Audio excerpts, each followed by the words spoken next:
High, আপনাদের সকলের মধ্যকার পরমাত্মাকে আমার প্রণাম।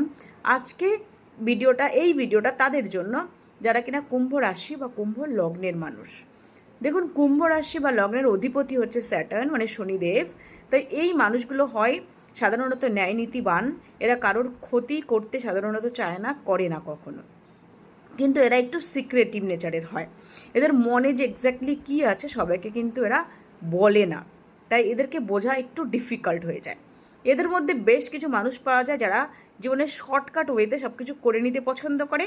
আবার কিছু মানুষ হয় যারা কিনা হার্ড ওয়ার্কিংয়ে বিশ্বাস করে, কঠোর পরিশ্রম করতে পছন্দ করে। এরা কিন্তু নজর দোষের প্রণ হয়। তাই এদের উচিত কোনো কাজ বা কোনো প্ল্যান করলে সেটা যতদিন না পর্যন্ত সাকসেসফুল হচ্ছে অন্যদের যেন না বলে, একটু সিক্রেট রেখে কাজটা কমপ্লিট হয়ে যাওয়ার পর তখন যেন এরা বলে। আর এরা কি হয়, এরা কিন্তু সব থেকে হ্যাপি হয়। যত রাশি বা যত লগ্নের লোক আছে সব থেকে হ্যাপি হয় কিন্তু এরা।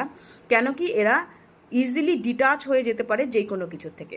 দেখা গেল কোনো ওরা প্রেম করছে, ডিপ রিলেশনশিপে আছে, বাট কোনো প্রবলেম হলে বা যদি ব্রেকআপ হয়ে যায় সহজে সেটা কিন্তু ভুলে আবার সামনের দিকে এগিয়ে যেতে পারে।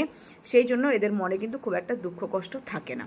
আর কি হয়, এরা কিন্তু এদের মধ্যে খুব হিলিং প্রপার্টিস থাকে। মানে কেউ যদি দুঃখ কষ্ট থাকে, এরা কথা দিয়ে কথা বলে তার মনটা কিন্তু ঠিক করে দিতে পারে।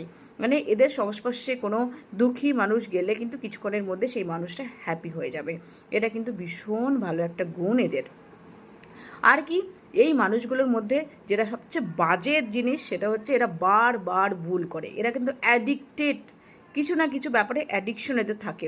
হতে পারে এদের মধ্যে কেউ নেশা করলো, বা হতে পারে কেউ প্রেম করছে, বারবার করে প্রেম করা, সেক্স, এই ব্যাপারগুলোতেও কিন্তু এদের অ্যাডিকশান থাকতে পারে। বারবার করে ভুল করার এদের একটা কিন্তু বদ অভ্যেস থাকে। এগুলো কিন্তু এদেরকে অবশ্যই কমাতে হবে। তবে একটা জিনিস, এদের লাইফে যদি মহাদেব বা মহাকাল আসেন মানে যদি কিনা কোনো মহাকাল বা মহাদেবের সিদ্ধ মন্দিরে এরা যায়, সেখানে যদি যেতে পারে, সেখান থেকে ফিরে আসার পর কিন্তু এদের লাইফ পুরো চেঞ্জ হয়ে যাবে।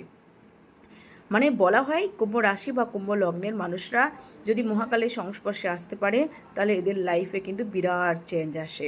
তাই আপনাদের উচিত, আপনারা সুযোগ পেলেই মহাকাল মহাদেবের মন্দির ওখানে একটু ভিজিট করুন, ওখানে যান, তাহলে দেখবেন আপনারা ভীষণ ভালো থাকবেন সবাই। যদি কারোর কনসালটেশনের প্রয়োজন হয় অবশ্যই করে আমাকে কমেন্ট সেকশনে জানাতে পারেন বা নিচে দেওয়া নাম্বারে কল করতে পারেন।